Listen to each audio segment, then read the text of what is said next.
are going hot, gentlemen. Sizzle, sizzle, sizzle. 1, Sounds 2, good. 3.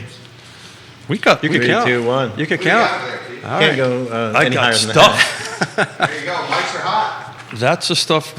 That's the numbers when we were at your board. So how many titles do you technically now have, Jim? Jeez. You're the interim county deputy So, director. Depends on how far you want to go down to some of the descriptions. Planning and zoning, planning director, zoning administrator. Along with that is floodplain administrator. I am now interim deputy county administrator and interim water and sewer director. You're also the temporary IT guy for meetings. Yeah, I Yeah, guess you so. do that. You do all the Zoom meetings. You're also our tour guide.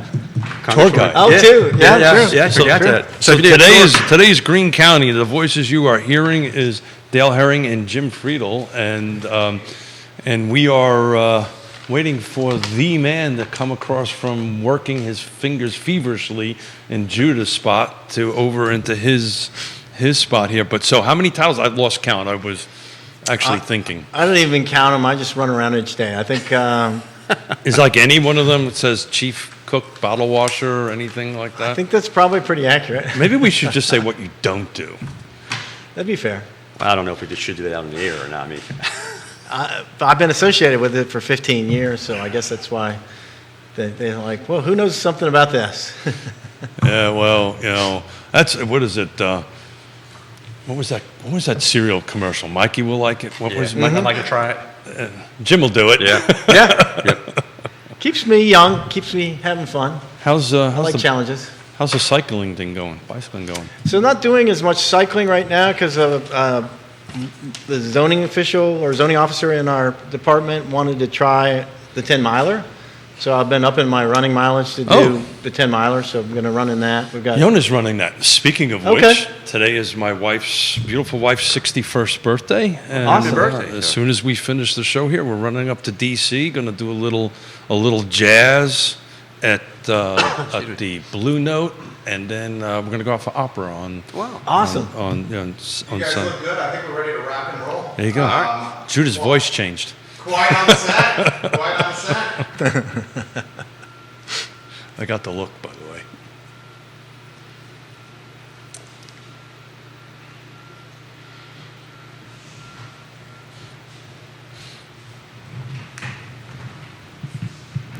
Good Friday morning, guys. My name is Jerry Miller, and welcome to Real Talk with Keith Smith. Thank you kindly for joining us on a rainy Friday in Central Virginia, the show that airs on every social media platform known to mankind, and Greene County is in the spotlight. Greene County has been a topic of conversation on Real Talk with Keith Smith and the I Love CVille Network for about 18 months now. We're talking economic vitality, we're talking growth, strategic growth, we're talking jobs, we're talking great schools, and in close proximity to the epicenter of employment, the city of Charlottesville.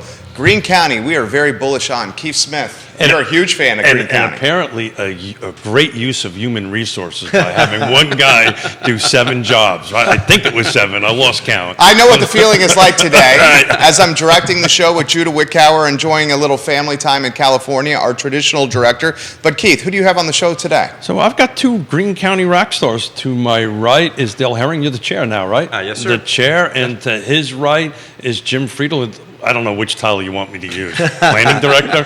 Main is planning director and zoning administrator, and then So why Many don't we others. kick it off with quick intros? We'll do Jim first, Yep. since your list is a little longer, right? So why don't you start with, what do you do at Greene County, other than everything? so yeah, a little bit of everything. I pitch in where I can. So I have several titles currently. Main job is planning director and zoning administrator. I'm also interim deputy county administrator and interim water and sewer director, which is one of the topics that you wanted to get into today. So hopefully I'll be able to answer those questions. Yeah, we got the man at the table. Dale, introduce everybody to yourself. Sure. My name is Dale Herring. I'm the at-large supervisor. I'm currently in my 8th and final year on the board. When I'll be running for re-election again. Full-time, I do work for the school system within Greene County as Director of Technology. So I've known Jim for several years, and I think Jim has left off a few of his actual job descriptions that Ooh, we've fill us assigned in. to. Fill us in. Well, I think we forgot to mention the fact he's a tour guide. If you want to take a tour of Greene County, give Jim a call. He'll schedule a tour for you. What's a couple other, that temporary IT guy for meetings. So when the IT messes up during a meeting, It's his fault. It's his fault. It's his so we blame him fault. for it. And also, you're part of this Greene County bike race we do. Aren't you like Well, Tour de Greene. Tour de Greene? Thank you. actually, I ride with all those folks. When I used to be on the Board of Supervisors, it was always campaign season, so I actually haven't actually done that yet. Oh, you haven't actually done that race? No, this year I was planning on being part of it and had a charity run for a spouse of one of our workers, and so I skipped to do that instead. So let's kick it off with this. Tell the folks who may not know what actually a planning director does, right? And zoning administrator. These fellas are Greene County through and through. I mean, you can't ask for better evangelists, representatives of Greene County than these guys right here. I want to know what he does and how he breaks up his day, because I would imagine scheduling is difficult. But before we get into that, for all those that are watching the show, and you got 2 media outlets watching you guys right now, a newspaper and a TV station, why should we be super excited like Keith and I are and bullish on Greene County? Tell us about all the special things cooking. Greene is growing, for one thing. I guess the question is, where do I stop when I start talking about Greene County? Our school system, we were one of 4 school divisions in the state that remained open during COVID. Our school division has, I'll give you props for that. Yeah. That's legit. Yeah, so it was tough. We did it. Our schools are growing. We've got a lot of resources for our students. We've got a great staff that's doing quite a bit of good. So our school system is great. So if you're looking for a place to settle down for your kids, the school system is great. We've got a lot of business that looks at Greene County. We're trying to grow in a smart, intelligent way. For example, we're trying to maintain our rural character in the western part of our county, while concentrating the actual development in the eastern part of the county on the main corridor or 29 corridor. So we're trying to look at that. We're trying to also look at developing tourism so that we can actually improve what we're offering our citizens without putting additional burden on them through taxes. So we've got a lot of good things going on in Greene County. We've got great staff. Jim's a great example of that. They're very Sounds like dedicated. you just got one guy. We have a great staff member. So it's a great place to be. People are very friendly for the most part. If you need something, they're always there. I've grown up in Greene County. My family's from Greene County, and it's where I made my home. So I don't think I'd have it any other way. Can you guys want to say hi to Neil Williamson? Hey, Neil. Hey, Neil. Zing him a little bit if you want to. He's watching right now. I'm pretty sure he's going the other way. It's coming. Neil's too easy of a target to zing. We love you, Neil. Jim, Greene County for you. Why are you excited? Greene County for me, I will point out, Dale didn't mention that the schools are all fully accredited, which is unusual and rare. So usually 1 or 2 of them need a couple extra steps. What does that mean? So it is a criteria that measures success across the board. The state reviews all that. You have to have a certain level of test scores. You have to have, I don't actually know all of the criteria. I just know it's hard. And the fact that all of our schools are accredited is amazing. Our graduation rate for our students is above the region and the state. Awesome. For Greene County, I think the simplest thing is potential. Greene is a beautiful place right now. It has a lot of potential to grow, to offer things to new employers and to new residents while still retaining the things that we all love about Greene. And the one thing that doesn't get mentioned, it really doesn't fall into part of planning or government, but the people are amazing.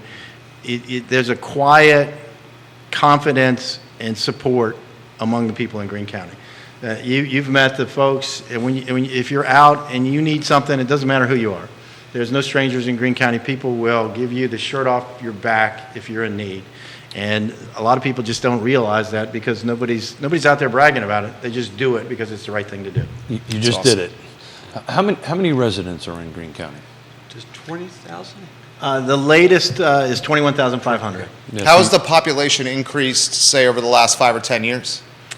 Over the last 5 or 10 years, it's started to increase again. The last 10 years prior to through 20, it was an 11.5% increase in population. The last 2 years, that's ticked up a little bit. So the census data was 20,500. Now we're 21,500. So that's 1,000 in 2 years. So Jerry kind of alluded to this for years. I can't remember what show this is, 430 something. I used to always say, I think the next growth area was going to be the Zions Crossroads area. And I've walked that back quite a bit for many, many reasons, and we'll kind of leave them off the table for the moment. But I think you guys, Greene County, is now positioned 100% to take that spot. And we've been throwing around this number of, you've got about 2,000 approved lots in some shape or form. Jim, you want to jump into that and put some quantity to that? What does that Sure. mean, and where are we standing? Right now, we have 1,870 lots that are approved. Okay, I was close. But also, in addition to that, it's not listed here as an older approval, which is, this is just recent active things, but we have probably another 800 senior-only lots that are Yeah. currently approved that Good. we don't have site plans in for. These are things that are active, recent rezonings, have active pursuit of development. So let's quantify that a little bit. So we have 1,800, if I remember the number correctly, that have been rezoned. Correct. And they're in some process of from rezoning to site plan approval. Is that correct? They are active applications. Some are just in the planning stages, but we have Creekside, which is a large residential development, a Stanley mixed Martin Homes is residential doing development. Stanley Martin Homes has 252 units Got it. that are almost ready for site plan approval, just Yep. within a month, probably not even that long. And then there's another phase of 130 single-family homes within that development that are right at the approval point Yeah. for development. We have another site plan in place for 120 senior apartments. Why'd you look at me when you said that, Paul? You've used that joke before, Keith. I have. I got about 6 of them. I Let- got 5 more left. I know all his jokes. I'm not speaking There's very 5 more clearly, left. I'm sorry. By the I way, said- Dale knows them too, because we spend too much time together in meetings. There's senior apartments, not super senior Oh. apartments. So we'll have to wait Remember, a I'll little make bit. you wear that hat I put over there. And so those are the key things. Well, actually, I'm sorry. We have mixed-use development where we have townhouses, commercial, and office space and light industrial space. That is, it's in the final site plan phases also, and that's 282 units and several 100,000 square feet of commercial space. That sounds like about 1,000 real quick coming through, right? Correct. Around 1,000. Well, for approval, as you know, Yeah. it takes a long time to grade it out, put all the infrastructure in, start building the Well, houses. that was the question I was going to ask Dale now. So it sounds like we got somewhere around 50% of the lots that are in the pipeline that are about ready to spit out of the site plan process and start moving earth. We talk about the show all the time, inventory. There's no inventory, and I'm going to talk some recent numbers in your county that's a bit shocking on that end of it. So when do you think these things are going to hit the market, Dale? I'd probably say about 3 to 5 years, would you think? That's when we would start seeing. I mean, they're not going to be completed in a 5-year time frame, but you'll probably see the houses within a 3-year time frame once they go through the process. That's about the average, I would think. Some a little quicker. Yeah. The single families will start in that and take a little time to develop, but the townhomes will go quicker. Yeah. Yeah, so it's about if they all start, they start Creekside, for instance, it's probably about a year's worth of horizontal development work before they can start going Going up. vertical. So a little numbers about your county. I've sent you a text message on it. So You did. You know Say hi to that. John Blair. Hey, John John Blair's Blair. giving him props Hey, John. here. First 2 months of this year versus the first 2 months of 2022. Volume of sales are down in your county quite a bit, by almost 40%. Yeah, Jumped down from 20, last year was 46 sold in the first 2 months, 28 this month. But the median sales price jumped about 40%. That's $81,000. So that's roughly 24%. So if you bought a home in the first 2 months of February of 2022 in your county, it is now up 24% in value. You know, that's, and oh, by the way, it's up. Where's the number? Hold on a second here. I can tell you the number here for a second. $417,000 was the median sales price. Yeah, I think people in Greene are actually reminding us of that recently. The reassessments went out. And they Every got the jurisdiction. Yeah, the notification. We all felt it. Yeah, notifications went out to our citizens, and they got that. So they're definitely calling concern that. But that's the reason why. Like I said, the sales were down. They were down a while back. Like I think one stat I have was like 34.8% on the car report that I looked up. Your stats are more current. Thank you for noting that. Yeah, but the stats are. He prides himself in that. The number of sales are down, but the prices are up in Greene County, which means that people want to live in Greene County. They want to move there. 24%, brother. Yeah, and that's the average. I think was reassessed me. I've heard 25% quite frequently. I heard somebody had 40% increase. That's specific to Greene? Yeah. In the assessments. Yeah, so I think the average is around 25%, believe it or not, which matches back to your data right there. Does the citizen realize the assessments are out of your hands? Because No. that's market No. value there. No, they do not. I think some do, a lot do not. The Board of Supervisors, we get accused of raising the assessments to help offset costs in the county. And what a lot of people don't understand, with the recent personal property issue a year ago, real estate, when you look at the real estate taxes and so forth, it's a mechanism in place where a citizen can appeal their decision in case This is something important. is assessed incorrectly. There's also equalization. Each time you do a reassessment, the tax rate is this. To keep the same amount of revenue, your tax rate has to be this. The equalization rate can go up or go down depending upon what the assessments have done. With the personal property tax, that was never in place because it was never heard of a vehicle going up in value to the extent that it did. So people still see the personal property and they worry about the real estate. But on the notification they receive, it tells them that the tax rate at 82 cents, this is your taxes, but this tax rate may not stand, and plus there's a way to appeal the process. So equalization for us, we found, is actually at 66 cents. From 82 cents to 66. That's how much increase our assessment. So let's. I give you props there. So that's important to highlight. It's very important to highlight. So let's, to make it simple, when you mean by equalization and adjusting the rate, so we got an assessed value of X. Right. We're going to have a budget of Y. Right. And the rate's going to be reduced, so we're equal. My amount of money that I pay, cash I pay, is going to be all pretty darn close to the same amount as I paid the year before. If we equalize across the board and we set the tax rate at 66 cents, then you'd pay the same thing you did before. You're the first elected official since we've been doing this that actually made it extremely clear. Jesse made it clear. I think Jesse's actually talking about going the other way. Actually, Yeah, but he explained it clearly. Yeah, he explained it. Now, of course. Thank you. Now, when I say that, it doesn't mean the board will go from 82 Everything's to about 66. Jesse Rutherford, as you know. Yeah. I think Jesse's watching. World according to Jesse. The world according to Jesse. Yeah, you had that movie, World According to Garth, whatever it was, World According to Jesse. I'm sure Al Jesse's Gore watching this. created the internet, and Jesse created broadband. Yeah, So, exactly. if anybody's That's what I keep wondering. hearing. But it doesn't. He'll tell you too. It doesn't mean that the board will set that tax rate at 66 cents. We have to go through the budget process. Sure. So if you're looking at an 82 cents, will we go above 82? No. Will we stay at 82? I cannot say that we will. But it depends on your budget, right? Exactly. But I can almost, from my viewpoint, we'd definitely be lower at 82. We would probably be higher than 66. It's kind of like, you just got to look at the budget process, and we start that on Tuesday.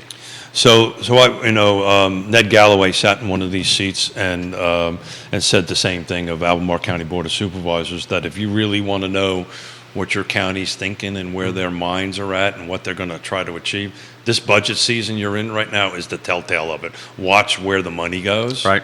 And then you can see if you can go there. But just to put in context, the median sales price in your county, single-family detached, no new construction, in 2022 was $340. So that was as of December 2022. The first 2 months, it jumped from $340 to $418. Wow. That's just in 2 months. The value of the home sale, same exact type of product, I can't do the math that quickly, but jumped north of, what's that, 50, 60, almost $80,000. There's your $80,000 right there. So what are we going to do, gents? What can we do, gentlemen, at this table to help housing affordability and help move things? What does housing affordability look like in Greene? There you go. That's a better question. That's Way right better now, question. to be honest with you, if you have to look at a housing affordability, I think that we're in trouble. Because you've got what people don't seem to understand, and this is one of the things, when you look at housing affordability, and I mentioned this the last time I was on your show, you've got to look at the inventory. The inventory. A lot of residents don't want to see a new subdivision come in or a new inventory, a new residential growth. The problem is, though, if you don't have the new inventory, people who can afford a $400,000 home may end up paying that amount for a smaller, less expensive home because they want to live in that area. So what happens is you're taking the inventory away, the prices become inflated, and then people are priced out of their neighborhood. We've had different developments where they try to look at, and Jim may want to speak to this, as grants to do affordable housing, which doesn't necessarily mean affordable in what I would consider affordable, but it lowers the price that they would sell that property for. And you get the comments, will it look the same as the other places? There's a stigma associated with affordable housing that people don't seem to understand, that affordable housing is probably the house that you have purchased 10 years ago and that you're now living in, and that is considered affordable housing. So two terms I've changed around, as you know, because Right. we've had this discussion. Yeah. I use housing affordability, not Versus- affordable housing. right. The other interchangeable term is a starter home, right?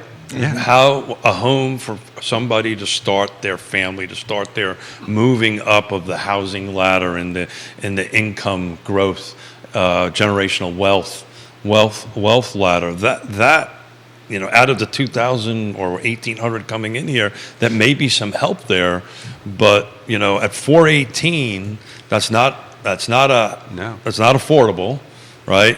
And the second follow-up from my question on that is, at these prices, can the person who's working in your school system or in your one of those 12 hats you wear, whatever the heck you do? I can address that. So the median income, so the west side of Greene County, the more populated, so the west side's more rural, the dense population in the east side. Ruckersville. The median income is about $67,000 a year. On the eastern side, where it's more urban-esque, it's about 86. So Give those numbers again. That's a great stat. $86,000 a year on the east side. It's 67 overall. It's in the high 40s on the west side. So east side, for those who are listening, is like Ruckersville. The key growth area, right? that 29 kind and of area. 33. Got it. And last time I ran the numbers at 415, you needed to make $102,000 a year to be able to afford the median home price at 415. And that's so that's not an individual; it's a household, right? Right. So the household would have to make that amount of money. Still $20,000 more, well, $15,000 more than the highest median income in Greene. How about this question from Waynesboro, Kevin Yancey? Ask both gentlemen if they ever envision new homes in Greene County starting above 400,000. Did I ever envision In that? general? No, I mean, recently, yes. 5 years ago, probably not. And Maybe if we 10 go years to ago. starter homes, because of the cost of materials, the cost of labor, cost of land, everything, interest. And not again, you guys do a great job over there, but the red tape is not helping either. It's 25% of 24 and change of all new construction is some version of red tape. So I mean, there's a way that we all can help that a little bit, I think, on that end of it. But so it's more than those three. Your basic starter homes are in the low 300s. That's exactly Yeah. right. That's exactly right. That's Neil Williamson's got a lot of questions here, guys. We got a lot of Greene County watching. This is from the king of content, Neil Williamson. What type of housing product is currently on the market in Greene? And he certainly wants us to bring up one of the most recent pieces of content he created. He's using the hashtag content slinger, which he likes to do.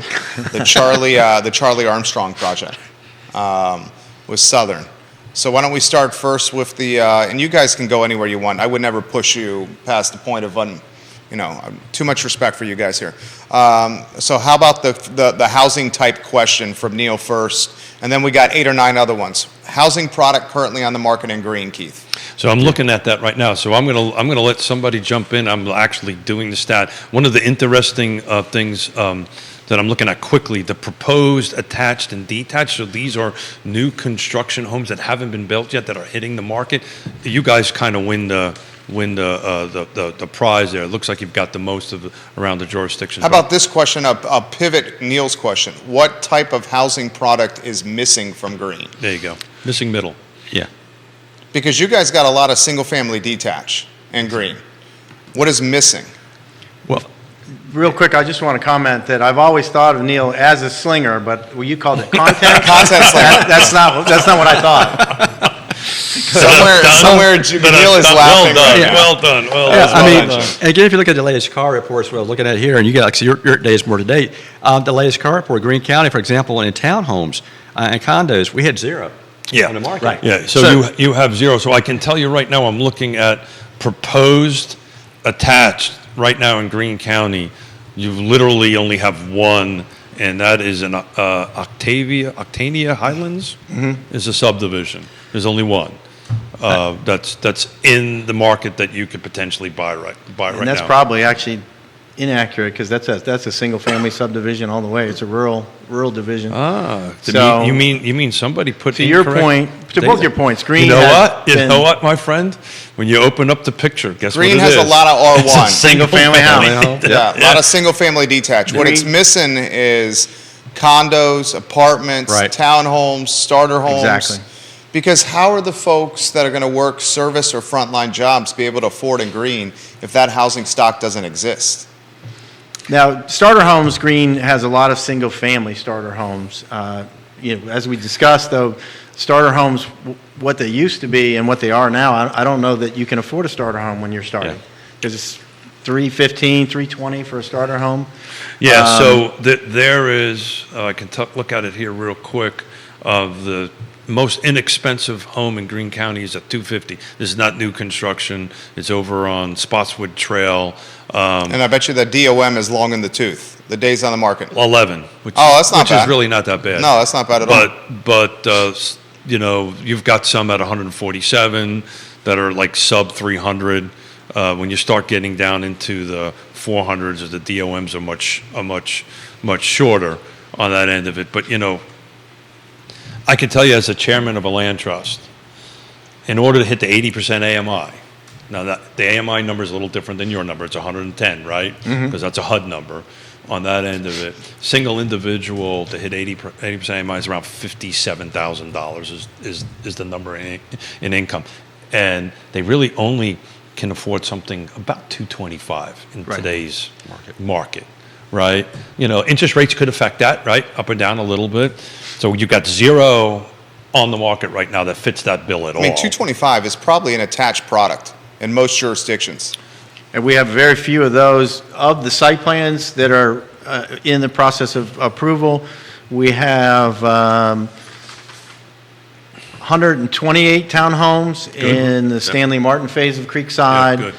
We have 282 townhomes near the Sheets. Right there. We have we've just finished 100 apartments. We have another 120 apartments available, and then we have site plans that are coming in for 165 townhomes. So we're catching up. Greene traditionally didn't have any detached or attached homes, but now we're starting to catch up. And that process all started quite some time ago, right? I mean, those have been in the pipeline for years, right? They have. For years. So, I'd rather some of these have been in as single family, and they went back through rezoning to change over because the market approves or prefers attached homes. Probably because of affordability. Well, you get closer to that 250 number, grass. right? Yeah. I don't think, we'll find out, right? But, what development costs on land acquisition and all that stuff. But density is key. The more that you can put in it, the lower the price you can do on things. I mean, I don't know what their price points are going to be, but it'd be close to 250 for sure. And new homes from a buyer's perspective, right now in today's environment, the builders can offer a little bit more incentives right? That could help people kind of get in there a little bit, closing cost incentives and so forth and so on, that makes it a little bit more attractive on it, that they can kind of squeak in at that price point and start building that generational wealth. A lot of questions for you guys. A lot of questions. You want to jump in, Dale, with something? No, I was just thinking about affordability in homes. I can remember my first home was at 10% interest rate. Yeah, And you were happy to get it, right? Yeah. But it was $100,000. It was below $100,000, and we actually assumed a loan, and we were happy to get it, to be honest with you. I'm just trying to think how your kids today, how they can make it. What year was that? Make it work. It was. I won't say. It was when I was young, probably 5 years ago.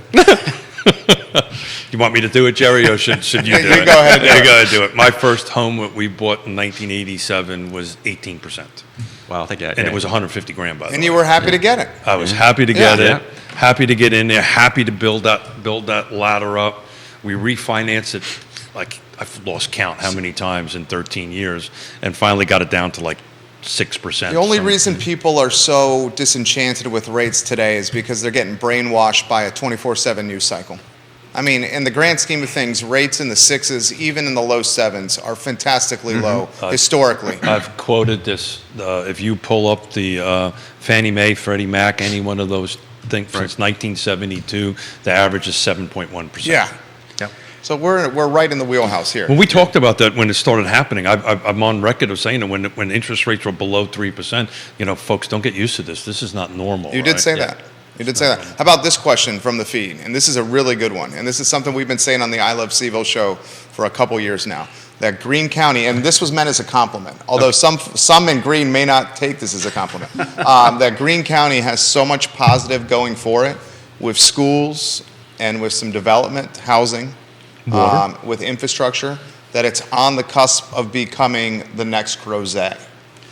The next Crozet, Virginia. Now, that would probably make some folks bristle, the old guard in Greene County, Right. that we're comparing them to Crozet. Well, quantify that in volume or lifestyle. Its own ecosystem where you don't have to leave, you can stay there, you have quality of life, you have schools, you have housing. So you could say the same thing as Lake Monticello, right? So when people say Crozet, they kind of think of a different price point, right? Crozet's elevated. Is elevated in Yeah. it. But Lake Monticello, right, we have 4,300 homes there. We've got Food Lion, we've got 13 restaurants, yada, yada, yada. So it's your own little thing. When I was building houses there for 20 years, I literally never left it. Because everything I needed was right there. Yeah, you stayed. Everything you did in Fluvanna, you did in Fluvanna. Your money stayed in Fluvanna, you stayed in Fluvanna. That's literally what happened. I hired Fluvanna people. Yeah. I hired all that kind of great stuff. Everything stayed in Fluvanna. And I want to get to something in a minute that's a little old, but I'm going to let you guys jump in what Jerry's talking about. Okay. I mean, basically, that statement, first off, is a pretty accurate statement. Right now, we're trying to keep Greene citizens in Greene County. We're trying to make sure they have everything they need within the community. We are looking at broadband out to 2025. We should have broadband all across the county. Once that's in place, people can do, if they need to do anything remote, they can do it remotely through broadband, through internet connections, whatever.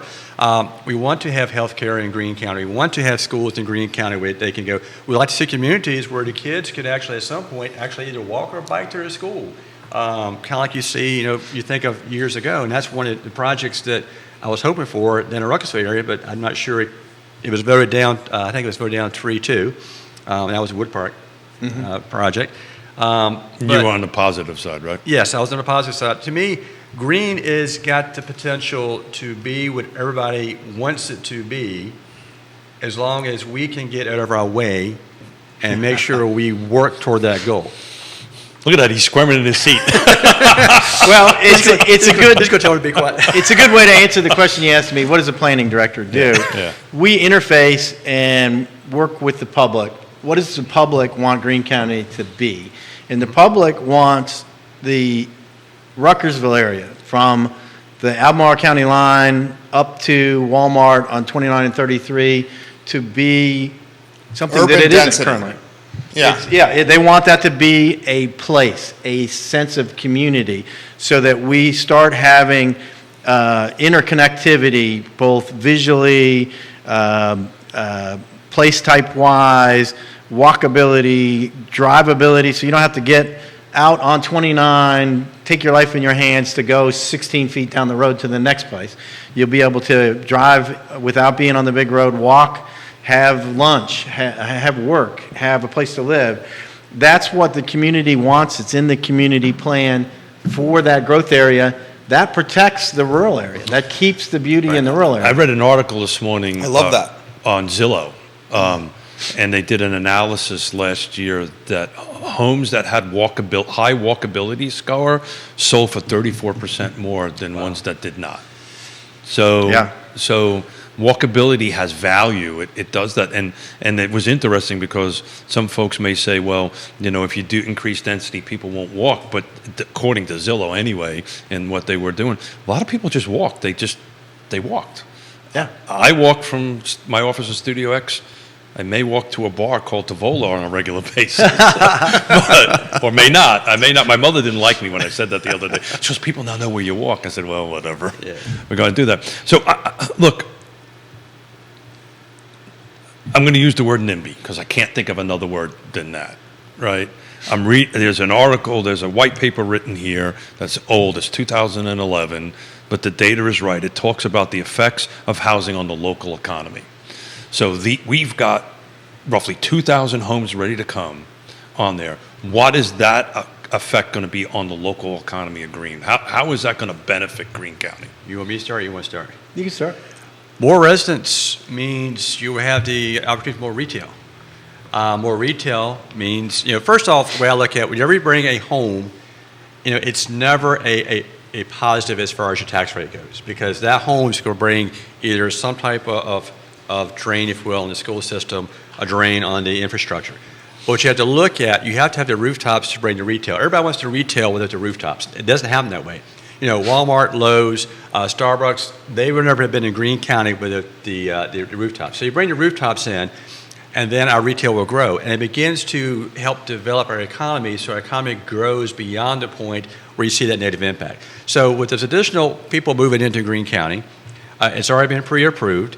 And it's been approved for some time now. What you'll see is once they come in, you have a greater population. The retail giants, if you will, or industry will see a greater population. They'll want to come into Greene and develop their 29 corridor. You'll see more businesses come into the 29 corridor. So you see more outlets, and our tax base will begin to grow in that area. Now, the problem you run into, you've got a limited geographical area to make all that development happen, and that's where Jim comes in. I'm sure you can add to that as far as how they develop all that and plan it. So I would say additionally, people think retail, and that is important. You have to have a certain density of population for different types of retail. But the other key factor is the more employees that you have in a concentrated area, the more likely it is that a business will locate there, because you have a talented pool of people who are currently 65% driving down here to Albemarle and Charlottesville. If they can work the same job or a slightly better job and drive 2 miles. So 65% of your county moves out of the county to work someplace else. To shop, come, to spend. just to here, just to this area. Yeah. Some commute even further. So this white paper basically talks about 3 things about new construction, and there's an indirect impact, a direct impact, and an induced impact. You want to take a stab at those 3 things, or would you like me to define them? Well, the one I'm finishing the thought out. The one other thing is you mentioned it before. Government doesn't and can't control the need for housing. The market controls that. Sure. So if Greene County, if there's a need and a desire for people to live in Greene County, they're coming to Greene County. And if the government says, we don't want to follow the community plan and create this sense of community and density in this area, what you're actually saying is the houses that are going to come are now going to go into the western part of the county, take over the farm fields, take over the rural areas that we want to keep. So if you can make it easier for people to follow the community's plan, the more likely you are to succeed. So the market, the developers, the housing will take the path of least resistance. That's what they'll do. That's just the way the market is. Absolutely. And you're spot on. If you don't encourage it in some sort of whatever your growth area is, it will migrate into the rural area. That's something Fluvanna's going to be struggling with. Fulvana's already struggling with that, right? Because there isn't going to be any more development around Lake Monticello. Personally, I think we're about 2 to 3 years away from getting 400,000 gallons of water from the James River to Zions Crossroads. And then you got to go through the rezoning process. So that is going to be a decade away before anything happens in there. That's the reason why I've done a 180.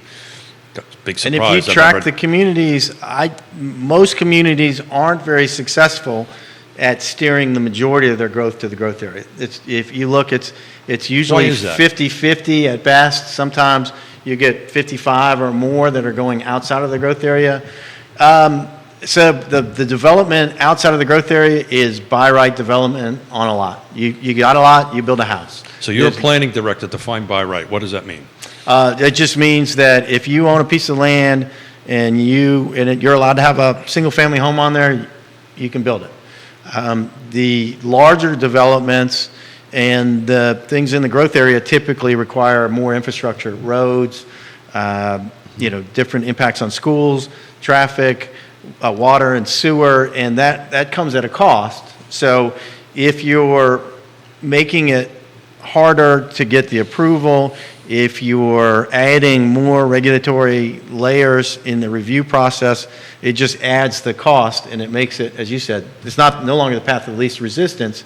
So I would ideally like to develop here, follow the community's plans, have a integrated, concentrated development that people want, but I still need to build inventory because people want to be there, and I'm a house builder, and I have to have jobs. So I'll go build it over here instead. And the cost is greater a lot of times. And also, when people are watching, developers are watching, they're watching how the political body reacts to those plans that come forward. If the political body votes down a project that is in the growth area, that matches the growth area plan and the comprehensive plan, they will go over to the western part of the county in the rural areas because it's like it's less resistant. They can do it by right without any type of interference from the political body. And that's one thing that concerns me is the political body can make decisions that can impact that process. You want to tackle that with Fulvana County? That's exactly what I was thinking right there. It's come up on the show. Yeah. I wasn't sure if you wanted me to go down that road. It is what it is. These were public decisions, public made. There were several projects in my county that were around Lake Monticello that was in the growth area that got rejected. One was a 55 and over apartment complex that would serve 60% area medium income and below, which is, what a win-win that was. For sure. Got shot down. There was another project that would have brought another couple of hundred units that was adjoining Lake Monticello, got shot down. And, the world I'm in, right, the general real estate, I consult out for developers every once in a while. They won't come to Fulvana County. They will not come for that very reason. So what you'll see is a bunch of 4, 5, 6, whatever the buy right is. It's already happening. I'm having these conversations in the rural area. Drill a well, put a thing, and if that's what Fulvana County wants, great. And the problem with that, and this is just one man's opinion, the problem with that is that creates sprawl, and that creates environmental issues associated with sprawl, creates more traffic, more issues on roads, infrastructure strain. So, it's not cohesive strategy. So I'm not trying to call anybody out here. I know one of your rules here. It's just not a cohesive strategy for growth. Yeah. So, and we're not pointing fingers. Yeah. This is just the reality of what is happening and what is going to happen on this stuff. But back to this direct impact and indirect impact. You mentioned earlier, in my career, we used to build 30, 40 houses a year. I never left Lake Monticello for literally 2 decades because when I first moved there was only about 600 houses there. I only employed Fulvana people. I only employed Fulvana subcontractors. Right, that means some of them we may have pulled out because we need some we're specialty. seeing this firsthand with Dr. Hertz's tire plant in Scottsville. Yeah.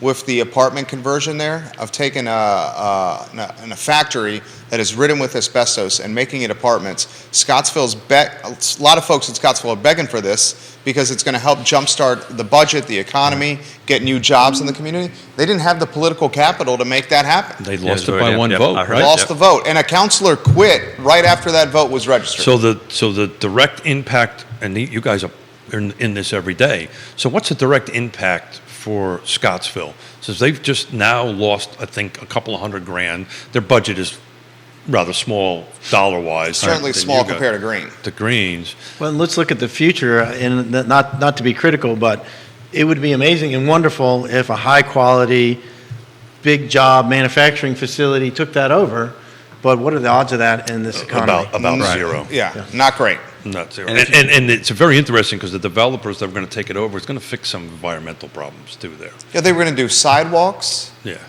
Proffers for sidewalks, proffers for the levee to help the water keep it from flooding Scottsville. How about this question? I was going to ask about swimming lessons, but you covered it. Yeah. This is from Grayson, who watches the show often. He says, how is the new development and all the new construction coming to Greene going to allow the folks that have been multi-generational Greene County residents to stay? It would seem this would be a gentrifying factor for those that are multi-generational or on a fixed income in Greene. Well, my family's multi-generational. They have property in Greene. My family will still stay in Greene because they already currently have property. Yeah, I think with the comment he's getting to, and hopefully I get this correct, is are we, by bringing in additional growth, are we pricing out people who are on a fixed income? And are we raising the excess values of the existing property to the point that people who have retired, who are at that level of point in their life, are they able to still stay in their homes? That's a concern, and that's something you can be careful about. We're trying to get control of our water, which will help our infrastructure. We're trying to find ways to improve our revenue streams without impacting our citizens. We're trying to look at tourism. The Glamsy situation, that was a lot of opposition to that project. That's going to bring in revenue to Greene, which will help offset some of the taxes. You cannot have all the services. You can't have all the benefits. You can't have the schools. You can't have the infrastructure where there's some costs associated with it. So how do you pay for those costs? If you don't want residential growth, if you don't want retail growth, you don't want tourism, but you want the benefits, how do we accomplish that goal? And then if you're not careful, the pricing of the homes and the increase of the assessed values and taxes that go up in general can price people out of their homes that they've been in for I think that's more, and that's the concern you run into. That's ravaging Charlottesville right now. Yeah, exactly. So you so don't we want just that to grew happen. 80 grand. We just literally grew 80 grand in 2 months, right? And this time next year, if I'm confident prices are going to increase because the inventory is just not going. It's just simple supply and demand, right?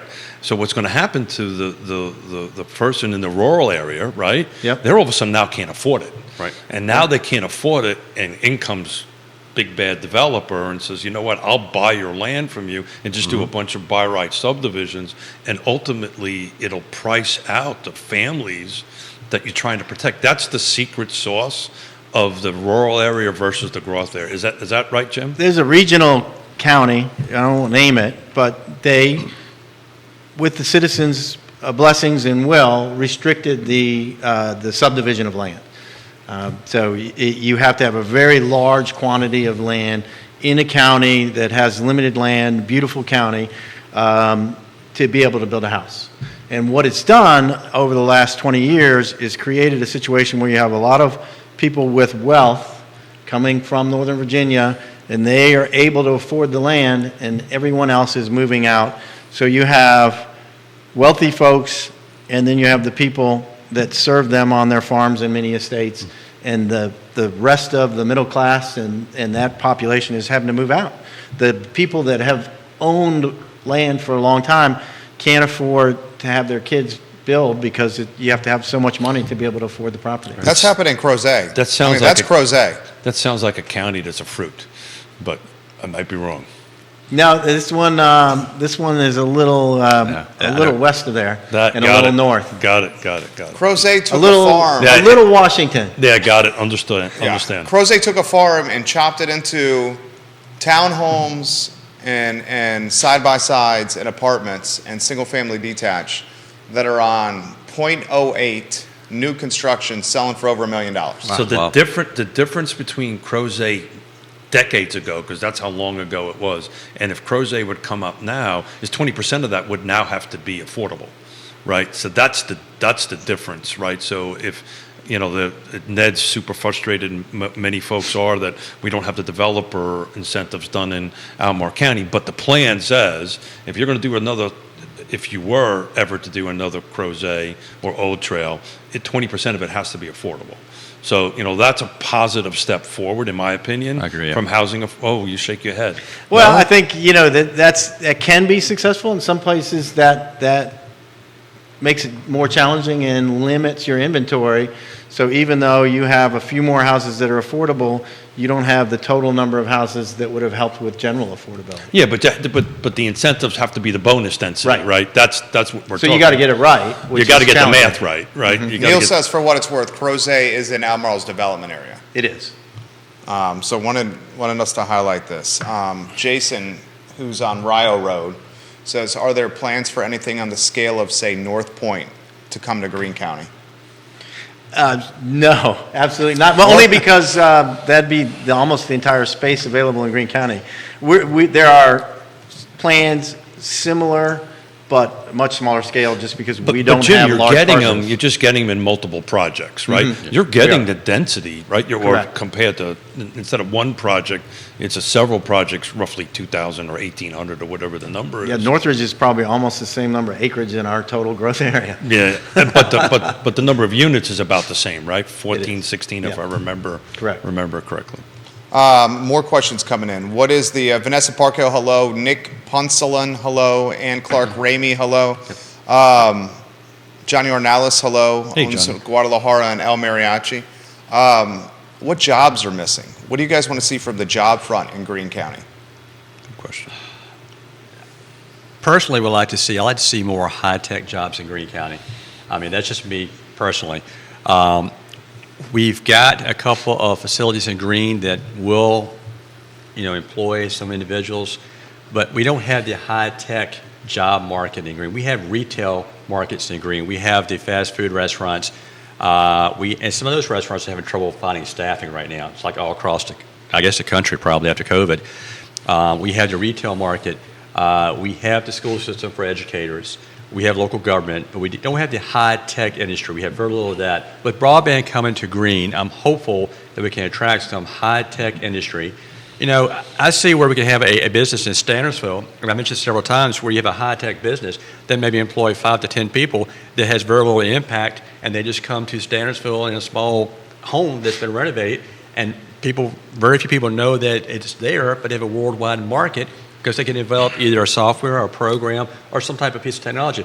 But that's what I see as missing. You may have a different viewpoint. No, that's exactly right. The jobs that we're trying to attract and that are missing and that are in the economic development study are the military contractors, biotech type people because of our proximity to the university, and banking, believe it or not, are key things for this industry for potential growth. So, and those are the types of jobs that people are driving down here from Greene south to do that type of work. If we have smaller regional offices, if we have defense contractors that employ a lot of high-paying jobs because of our proximity to NGIC, those are the types of jobs that we're targeting for new growth. And then the other growth area for us is tourism. We do have the project that the board approved, upscale glamping, 144 units. That's awesome. In a rural area with a spa and a pool and restaurant to serve that. Were you surprised by the resistance with that? Yes, I was. I mean, I was shocked. That's perfect. to me, tourism, I know that people, the argument was you don't know who's going to stay there. But we've got a similar to... They spend their money and they leave. That's exactly right. You want people to come to your area to spend their money in your county and to leave, which won't impact your schools. It won't impact any, your traffic is minimum. Of course, people who have property that surround that development, I understand they don't want it beside them. That I get.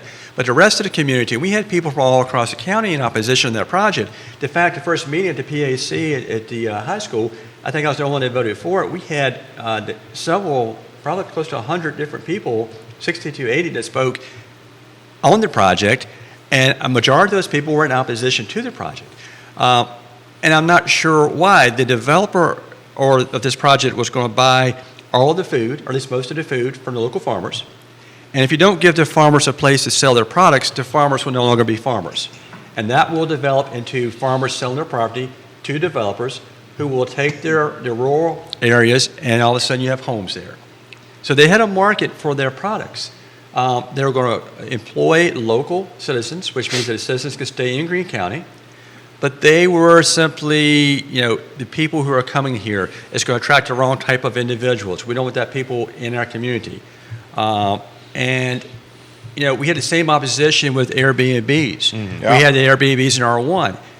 And a good point is I asked my wife, and we live in the R1 area, and I said, okay, are you in opposition to somebody who has an Airbnb in the neighborhood? And she looked at me, she goes, how would I know? You wouldn't, unless somebody creates a problem. Sure. But that problem would happen if you rented the house out for Exactly. long term, It's right? residential use. It's going to happen no matter what. And it'd be a longer I have a problem. more pragmatic viewpoint. Really? It's simply I'm I like Jim. I own property. I don't like to see things that I don't like built near me, but I don't own that property. Right. Yeah. If I had called Keith or property Jerry rights. money, I'd buy it maybe, but since I don't have Keith or Jerry money, I have to allow that person to do what they want, just like. It's called property rights. Yeah. Right? Yeah. I don't want you telling me what to do on my property. I understand there are certain things that can impact the community, so there's certain places for certain types of activities. But if they're doing something that's allowed, more power to them. I can hate it privately. My wife and I can complain about it in our living room, but I would never say anything about it in public because that's their right. Yeah, here comes the thing. I know a couple people that might want to do some projects around your property. They said, yeah, we don't want to be next to Jim. So it's a two-way street, buddy. That's It's a two-way fair. street. Tip of the cap to Brent Wilson of Yeah. the Free Enterprise Forum, Yeah. who covered the glamping policy very closely for the Free Enterprise Forum. How about this one that's come in here? Are the gentlemen on the panel concerned that Greene County's affordability in comparison to Albemarle and Charlottesville are going to lead to the type of growth that are going to push out the Greene County citizens that have been there their entire life? They're basically, this person's, Leslie's saying Albemarle and Charlottesville are getting so expensive that it's pricing out pretty much everybody besides the upper class. And Yeah. folks still want to live in the area, so they're now scooping up real estate in Augusta and Waynesboro and Greene County and Fluvanna. I mean, it's a concern. I mean, I'm not going to say it's not, because what you're saying is true. People come in, and getting back, if I have a piece of a farm, let's say I got a farm, and I'm not selling a product, and somebody comes in to offer me a chunk of change for it, and I'm at a point where I can retire or not, I'll sell that property, and now it's either owned by an individual who can afford that property, build a nice large home on that property, and that property's probably a lot cheaper than they could afford in Northern Virginia. We've seen that quite a bit. I've seen individuals who have moved here from Northern Virginia, from California to Greene County, who have sold their smaller homes and bought larger homes. So I would probably be lying if I say it's not a concern. The question is, what do you do to make sure that does not happen? And that's where the comprehensive plan comes in. That's why you try to follow the comprehensive plan. That's why a political body needs to understand the comprehensive plan. They need to understand what they're voting on, and they need to be sure they understand their project being presented to them before they cast a vote. You mentioned, what was that word you said? Property rights. Property rights matter. So Multiple people are putting look at the options. With the code, because of property rights, doesn't allow government to prohibit growth. So growth is coming. If you put it in your growth area where you have the infrastructure to serve it, and you can serve it in the least expensive way to the taxpayers, that's the best strategy. We've seen communities that put up barriers, add layers and layers and layers of red tape, and it gets prohibitive. That drives people out faster. That drives your longtime residents out faster because that jumps the real estate price up. When you have no inventory, it's supply and demand, right? How expensive did everything get 2 years ago when you couldn't buy anything because nothing was being made? I think he's talking about Albemarle County over there. Could he's talking about very well Albemarle be, County. but I'm going to segue into that. 2017, the median sales price, single-family detached, no new construction in your county, was $237. As of today, it's $418. Wow. That's a $181,000 jump. That's damn close to double. Yes. In my book on that end. Not quite, but awfully close. So to the question, we were talking about that earlier. If we don't increase density, that 418 is just going to grow. Well, I mean, look at what Olivia Branch just put, and she is the queen of Keswick. She works for Keswick Hall. She's big in tourism. Lock-in, Olivia Branch. Oh, great. She says, those against tourists are the same that protest affordable housing, tourism. They are saying they don't want teachers, law enforcement, hospital workers living in their neighborhoods. Those are our neighbors that qualify for affordable housing. We need to do this for them. It's a great comment. I agree with that. I can tell you the 23 homes that the Land Trust sold last year with the partnership with Albemarle County did absolutely the right thing and helped us through that. I think with the exception of one, they were all in the service-related, teachers, cops. Frontline workers, that's what they're called. Frontline workers, there you go, frontline firefighters. workers. Thank you. Yeah. Well, So- even you and do medium- commercial Real estate. brokerage. Yeah. You do a real estate. Think of communities that are well-known for disregarding or having underfunding or having poor public schools. So it's a big thing to be against public schools right now, but do businesses and people come to communities that have regarded poor public schools? Education is a key point to economic development. In Greene, there was a lot of investment, a lot of Proza's a improvements perfect made to the example of schools. that. Yeah. They go for the schools. Yeah. Yeah. He's 100% right. So when a buyer walks in looking for something, looking for help us to buy a home for them, the first question used to be, particularly if it was had children, schools. Right. Number one is broadband right now, right? Do they have broadband? What's the upload? What's the download speed down on it? Then the second, again, if they're not of a certain age, it's the schools. And then if they're the certain age, it's not so, it's not such an important thing to You have them. great grandkids that go to school, right? Yeah, but not in this area. Did you say great grandkids? He did. It's funny. You realize I got hearing aids on, and sometimes, yeah. Oh, Jim, that was good. Yeah, Jim, I'm going to make you wear the hat, Jim. I like it. I love it. I love it. That would be a kind gesture. Yeah. Would be the kind gesture if you. Oh, well done, well played. You should hold the hat up so you know what. Go ahead, Dale. Go ahead. The quick point I'll make, a lot of people who move to the area a lot of times don't check on their broadband, but after they move in, then they call us up and say, we don't have broadband. And it's like, I don't know if you've had that a lot recently. But it's changed because we will have broadband. But we've noticed that in the past where residents move in from an area that has broadband. They never checked it with their buyer or their agent. Yeah. Well, I'm not going to disparage anybody Yeah. in my industry. Yeah, but, I'm not either, but that's the number one thing you want to look at. Yeah. We're helping a buyer out in Nelson County because Nelson County has freaking internet. Jesse Rutherford. Right. Jesse's watching. Right, Jesse Rutherford. We love you, Jesse. I'll say it one more time, Jesse We Rutherford. won't go that far. We'll We see. are. We like him. He pays us to say with that. Oh, is that right? what it? Okay. I see how it works. All right. But this particular individual worked for IBM up in DC. So high speed's definitely. Young millennial buyer, getting married, wants to have a kid, works remotely, found a piece of home in the mid threes, right? Okay, I make enough money, it works. I got high-speed internet, I'm done. Yeah.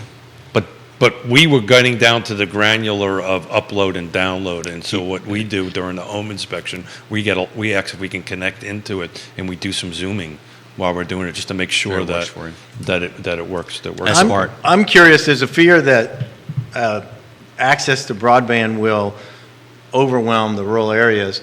I'm curious to see as it unfolds. I don't if it understand that will. fear. Well, I think it can offer an outlet to people who are having to drive to keep their property. Yeah. Having to do extra jobs to keep their property. If they can stay home and manage the farm more effectively or the property more effectively, You that decrease might your costs. help support and save some of the Well, lands. you also have telemedicine. You also have things you can meet. If you're a farmer, you can manage your property with electronics, with technology. You can What's your day job? I IT? forget. All right. What is the fear of broadband He works. gentrifying the community? What's that fear? Help me understand that.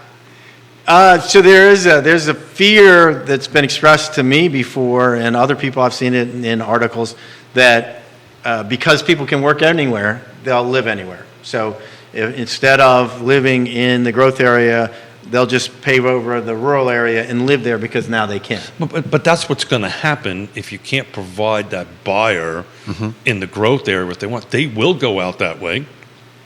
Broadband is market driven. The market wants it. It's going. Right. It's going out there. I will disagree with you a little bit, Jim. I think that's a little lagging COVID thinking. We're starting to see in the numbers that NAR's Folks putting going out. back. Folks are going back, right? So it's more, we've been talking, Jerry and I, for a long time about this. Eventually, we're going to get kind of this hybrid kind of scenario. So this guy from IBM has to go up to Northern Virginia 2 or 3 days. I think it's 2 days a week, right? The 3 other days he gets to work from home. So it's kind of a both of the best world. He has to be present for a couple of days and then goes back and works at home. But this whole thing we're talking about is this aircraft carrier that's been full speed, and it may be half, but that aircraft carrier is still moving. And if it's something that big, it takes a long time for it to slow down, and it's moving. How about from Neil? Neil's asking good questions today. How's the search for a new Greene County administrator? We, at this point, right now, it's actually going very well. We have had hired an external firm to bring candidates to us. We have looked at some candidates that have been brought to us for final review, and then we will have an interview starting sometime in the near future. So we hopefully have that process finalized. I'm saying probably within the next, I'm hopeful within the next 4 weeks, we may have a new county administrator. I know our interim county administrator, she is definitely excited about that. I gave her a hard time saying she had not applied for the county administrator position, and her name was down the list. So it's going well. We're very fortunate. We had a lot of people apply. We have a lot of talented people, and I was surprised at the caliber of the applicant. And we have applicants from all across the country and local as well. And to be quite honest with you, all those that we saw that were brought to us were top notch. It's fantastic. That's a good update. It's a good point to segue, though. You had asked earlier how I do the different interim jobs that I have, and it's because we have great staff. So we're also down a finance director right now, so our interim county administrator You wearing that hat too? has done a tremendous amount of work. Interim deputy finance director, yeah, just so I can sign things. When Are you paying them any more money? Hey, I'll negotiate for you 10%. Let's do this. But we have a really motivated, active, knowledgeable staff, and that allows people to pick up and step up when we're down on. You may not want to answer this question. Why so much staff turnover? It's not as much as it sounds. The finance director had been with Greene for a number of years, and she retired. She reached retirement. She was able to retire, and I was very happy for her that she was able to retire. So she had retired. The gentleman that left for the Water Authority, he went back to where he was closer to his home. He was traveling some, and we left on great terms. You have a lot of respect for the individual. So the turnover, a lot of that is some of it is just natural occurrence. Sure. And of course, our previous county administrator, it was very public when that happened. He's now superintendent of Spotsylvania County Schools. So it's not like we have a problem with staffing. Our staff are probably the most important part of our local government. They're more important to what takes place on a day-to-day basis than any elected official ever will be. When you have only a 13 staff to run Parks and Rec, Yep. planning and zoning, building inspections, payroll, human resources administration, accounting, one person leaving is a big deal. impact. Huge Big impact. impact, Huge impact on that. So let's touch water a little bit, right? Just a quick update, right? Because we're going to do 1,800 some odd units, right? We now have control of, if I understand it correctly, our own water authority. We Is that will correct? soon. We'll soon, we hope. Yep, very As the soon. new director's waving his hand here. It's like, not there yet, but very soon. And to clarify, these places, these homes were actually approved with the existing water supply. Okay, great. So that's they've been pre-approved using current water supply. And I'll let you address the time frame because we're very close. We believe we're very close. Some of it is outside of our control.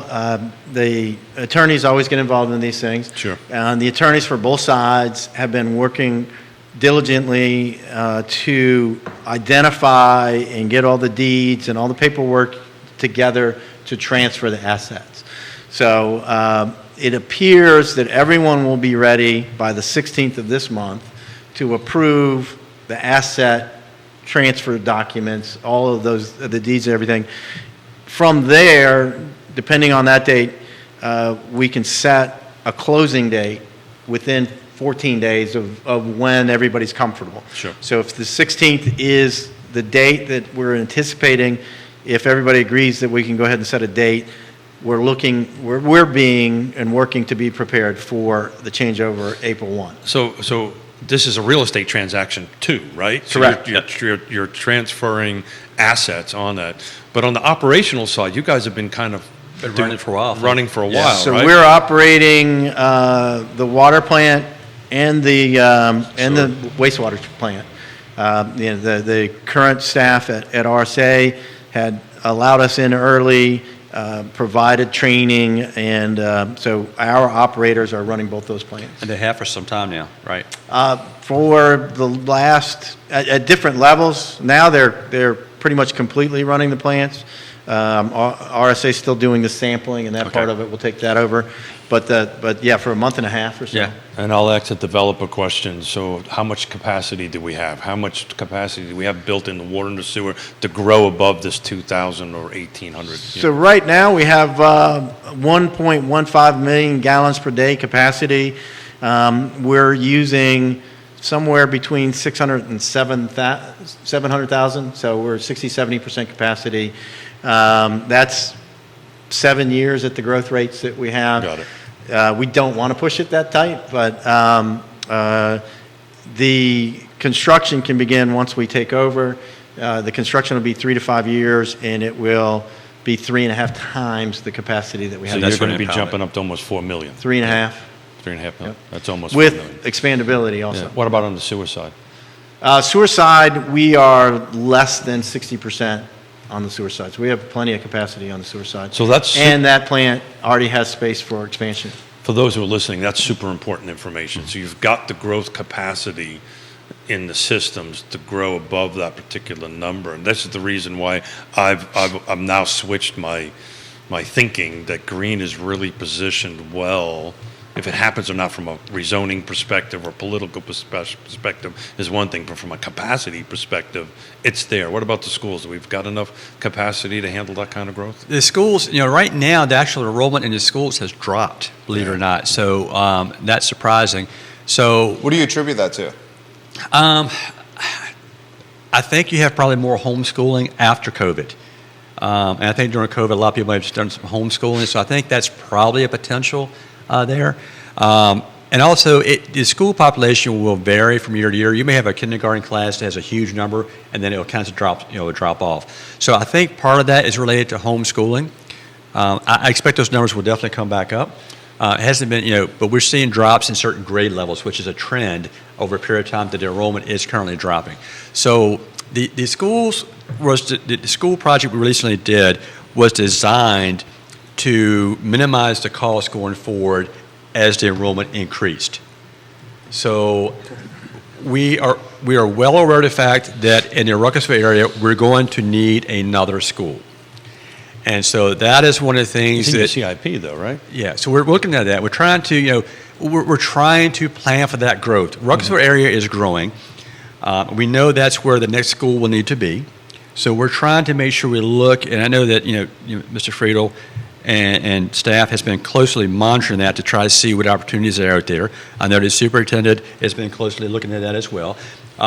And that was what was frustrating to me about one project that came forward.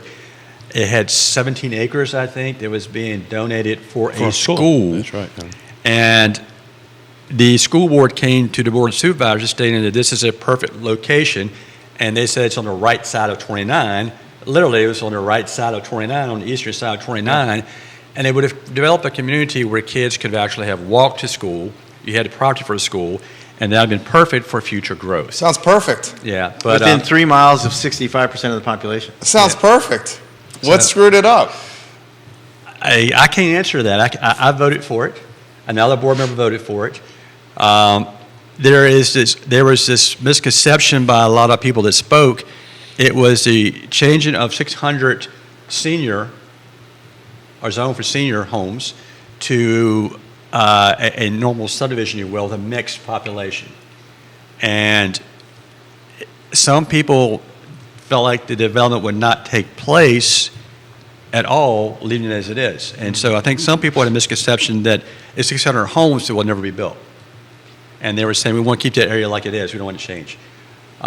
There's also the question about traffic and the impacts on traffic. And it came before us again, and right now it's been deferred for another decision, so development influence again. One of the comments I made, being that person who is over 60, I much prefer a 30 to 40-year-old driver pulling out into a major highway than 600 60-year-olds, and I hate to be that way, but I know what my reactions are, and I can state that because okay. I'm in that. So that's just my viewpoint. Now, you've got to respect everybody's viewpoint. It is a political process, and you can address that more if you like. There are some fair concerns regarding if it's senior only versus mixed development. There is a higher traffic count with a mixed development than senior only, and there are more school impacts. And I think for those that were concerned, not the people that were confused that if they didn't act that 600 homes would not come, because 600 homes will be built there regardless. But there were a few people that had concerns and fair concerns about a slight increase in traffic, so their concerns were that it had a bigger impact than they felt comfortable with. And to be fair, people who live on that side of 29 have seen some significant traffic backups on 33. And VDOT's trying to address those issues. So to be fair to those individuals, when they complain about the increase in traffic, those individuals that had that complaint and made valid comments were looking at the 33 impact we've already been seeing, especially on Friday afternoon. And when you're looking at an engineering drawing on page, it's hard to understand that will actually improve traffic. Sure. But that construction is already underway to make that improvement, and it includes the growth for these homes. So this is a statewide stat. So according to United Van Lines, what they do is they do a move in, move out, right? So 2022, state of Virginia, over 55, there was 52% of the folks that moved into our state were over the age of 55. In 2017, that number was 35%. Wow. Okay. So we jumped from 35% to 52% since 17 to 2022 of inbound, my age and up. People retiring in Virginia. Little south of my age, but somewhere around there and up, who 55 and over do not have children in most cases, right?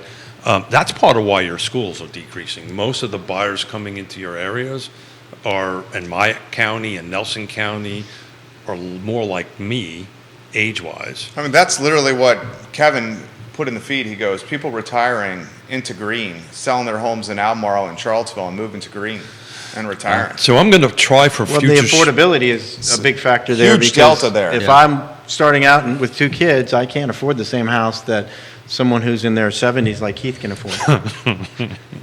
He said you got a bag of money because you got no debt on that house. That's what he said. He gave you some props there. All I heard was 70. He gave you love right there. Who was it? Chris Fairchild. I love him to death, and we sometimes don't see eye to eye.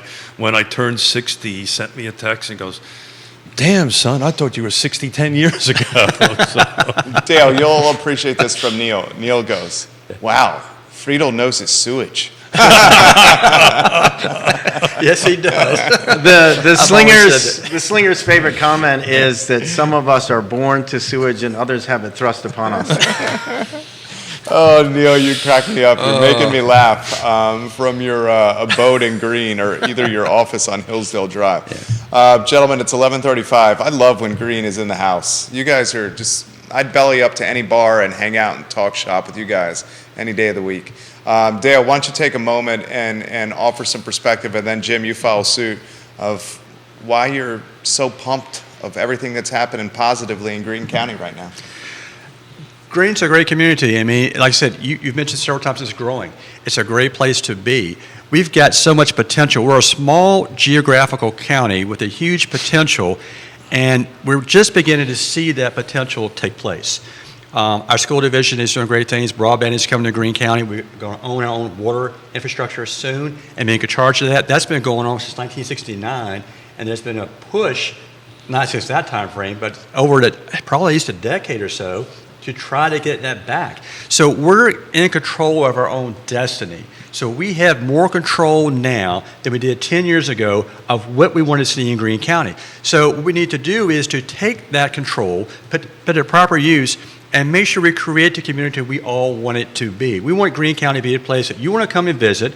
We don't necessarily want you to come and stay there, but come visit, spend your money there, and come back home. But if you want to move to Greene County, we want you to move to Greene County. Have my a place. accent is I'm not allowed to go after certain lines. But if you want to move to Greene County, have a place where you can move, raise your family, go to school, have a community where you can go to do shop in Greene County. You can walk to where you want to go. We want Greene County to be the place that everybody aspires to be. Love it. Well said. That was well said. That was beautiful. Jim, you got that to follow right there. Mine's simpler, opportunity. So, if we follow the citizens' plans, we can have that opportunity with the least impact possible. In 20 years from now, we'll know whether it was missed opportunity or gained opportunity. We may not know it. Well, 20 years. Your kids will. That's true. Our kids will. Yeah. Well, time will only tell, right? That's a. You guys are good Oh, wow. stewards of Greene, man. Dale went great, then they got real morbid here at the end. So How many generations in Greene for you? Is it 3? No, it's probably more than that. I've had relatives back, I think, as far as, if I checked it correctly, 17 or 1800, early 1800s. That's I've had, awesome. Yeah, so I don't know exactly. So I haven't I'm done really not going in that county with my accent. I haven't done awesome. the actual tree, but at least 3 generations, 4, I think Wow. longer. I love Jerry's that. looking at the three of us and saying, man, I'm going to have to go to 3 funerals soon. We could do a joint funeral the and save hell? money. We do a joint funeral. I Really, hope morbid. not. I Talk like about you morbid, guys. Friedl. I was literally going to chime in and try to say, hey, can I get you? Can we give this guy a little bit more money? But after that, I don't know I if love I want you guys. I want to go ahead and. Statistically, we're like 80% dead already. Okay. Can I ride home with you? You guys have youthful spirits. I think after that comment, I'm just going to go to the bar and say screw it. Which bar do you go to? You The tell one everybody. right over there. You walk to tap. Well, you can go to that bar. You can go to that bar. All right, Keith Smith, sneak peek for Monday show, my friend. Monday's Batman and Robin. Just very you and I nice. looking forward to it. I Alfred will be back on Monday. Okay, good. Yeah. You know, Alfred did really good remotely I know. today. Alfred's in California. Our director Judah's in California. Nothing serious, but he's looking after a great aunt in California right now. He's back in the saddle on Monday. Good man. Yeah, so Monday, it's just me and you. We're gonna maybe do some case studies and just have a lot of fun, man. I love it. Thank you guys for coming. Thanks for having us. This Appreciate is it. a lot of fun. You know, Enjoy it. I think the world, and just I would be remiss. You know, all local elected officials do a lot of things, but you also do a lot of things. You're on a lot of boards and commissions, and I wanted you. to say thank you for all the work that you do for him. Thank you. And Appreciate him it. forget about. I was going to try to get him more money, but he just went downhill fast. These guys are fantastic stewards of Greene County, guys, and props to Keith Smith for welcoming Jim and Dale to the show. It's a Real Talk with Keith Smith, where we have fun. We take topics that are difficult, and we make them approachable and in an entertaining, enlightening, and educational setting. Real Talk with Keith Smith, online at realtalkwithkeithsmith.com. Thank you kindly for joining us on a Friday. Thank you. Thank you. Thank you, Fred. Thanks, Appreciate guys. it. Oh yeah, Appreciate it. probably, we have to wait for the mics to get up before we can talk bad about me. Not at all. Nothing bad to say.